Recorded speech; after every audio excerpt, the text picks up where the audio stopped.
الرحمن الرحیم۔ شروع اللہ کے نام سے جو بڑا مہربان نہایت رحم والا ہے۔ ناظرین، بنی اسرائیل کے دو بھائیوں کا واقعہ بیان کیا جاتا ہے کہ بنی اسرائیل میں دو بھائی تھے جن میں ایک مسلمان تھا اور دوسرا کافر تھا۔ دونوں دریا کے شکاری تھے۔ کافر بت کو سجدہ کرتا تھا، مگر جب مچھلیوں کے لیے جال تیار کرتا تو اس میں ڈھیروں مچھلیاں آ جاتی کہ اس کو کھینچنا بھی اس کے لیے مشکل ہو جاتا، مگر مسلمان کے جال میں صرف ایک ہی مچھلی آتی اور اسی پر صبر کے ساتھ خدا کا شکر ادا کرتا تھا۔ اتفاقاً ایک روز مسلمان کی بیوی اپنے مکان کی چھت پر گئی تو اسی نظر کافر کی بیوی پر پڑی جو زیور اور بہترین لباس سے آراستہ تھی۔ یہ دیکھ کر اس مسلمان کی بیوی کے دل میں وسوسہ پیدا ہوا کہ کاش میں بھی ایسی ہی ہوتی۔ تو کافر کی بیوی بولی، تو اپنے شوہر کو اس پر آمادہ کر لے، وہ بھی میرے شوہر کی معبود یعنی بت کی عبادت کیا کرے تاکہ تو بھی میری طرح مالدار بن جائے۔ یہ سن کر مسلمان بھائی کی بیوی کچھ غمزدہ سی ہو کر نیچے آئی اور جب اس کا شوہر گھر آیا تو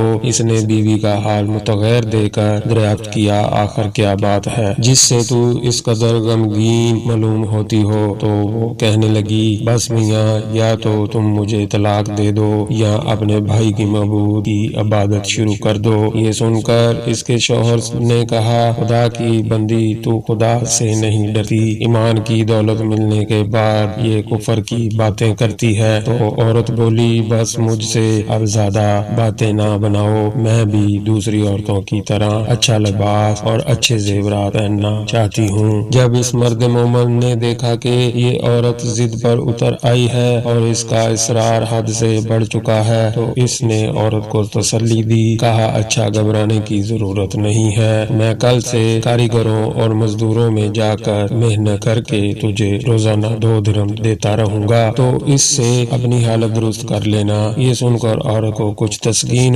حاصل ہوئی اور سویرے ہی وہ مومن مرد مزدوری کی تلاش میں نکلا، لیکن کسی نے اس سے حال تک نہ پوچھا۔ یہ دیکھ کر وہ دریا کے کنارے پہنچا اور شام تک اللہ کی عبادت میں مصروف رہا۔ رات کو جب گھر آیا تو بیوی نے دریافت کیا، آج تم کہاں تھے؟ وہ کہنے لگا، میں بادشاہ کی خدمت میں مصروف تھا، اس نے مجھ سے 30 دن کام کرنے کی شرط کی ہے۔ عورت نے کہا کہ آخر وہ بادشاہ تم کو کیا دے گا؟ تو اس نے جواب دیا کہ میرا بادشاہ بڑا کریم ہے اور اس کے خزانے مال و دولت سے بھرے ہوئے ہیں، وہ مجھے وہ دے گا جو میں چاہوں گا۔ چنانچہ اس طرح برابر وہ اپنے معبود برا کی عبادت میں مصروف رہا اور 30ویں رات ہوئی تو بیوی نے کہا، سنو میاں، اگر کل تم نے مجھے مزدوری لا کر نہ دی تو تم مجھے لازمی طلاق دے دینا۔ یہ سن کر اس کو اس قدر پریشانی لاحق ہوئی اور 30ویں صبح کو اس نے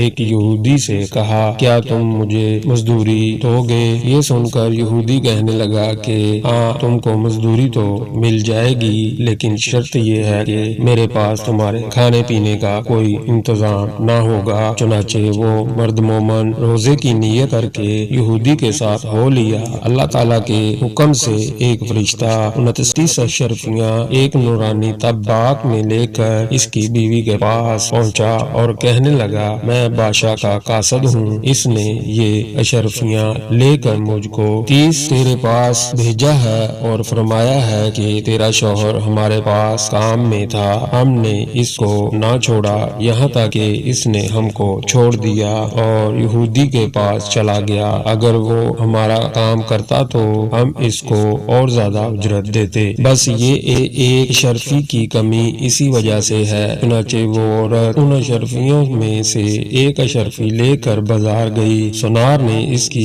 1000 قیمت عورت کے ہاتھ میں رکھ دی اور جب شام کو وہ مومن مرد گھر واپس لوٹا تو عورت نے اس سے دریافت کیا، آج تم کہاں تھے؟ اس نے جواب دیا کہ آج میں ایک یہودی کے کام پر گیا ہوا تھا۔ تو بیوی کہنے لگی کہ آخر بادشاہ کی خدمت ترک کر کے تم دوسرے کی خدمت کیوں کرتے ہو؟ پھر اس کو اشرفیوں کا واقعہ سنایا، جس کو سن کر وہ مرد مومن روتے روتے بے ہوش ہو گیا اور جب اس کو ہوش آیا تو بیوی سے کہنے لگا، افسوس کہ میں بادشاہ دو جہاں کی خدمت کا حق اپنے اوپر لازم نہ کیا۔ اس کے بعد اس شخص نے عورت کو چھوڑ دیا اور پہاڑوں پر چلا گیا جہاں خدا کی عبادت میں مصروف رہا۔ اس کا انتقال ہو گیا، اللہ تعالیٰ اس پر اپنا رحم فرمائے، آمین ثم آمین۔ میرے پیارے دوستو، آج کا یہ واقعہ آپ کو کیسا لگا کامنٹ میں ضرور بتائیے گا، اور میرے چینل کو سبسکرائب اور ویڈیو کو لائک لازمی کیجیے گا۔ شکریہ۔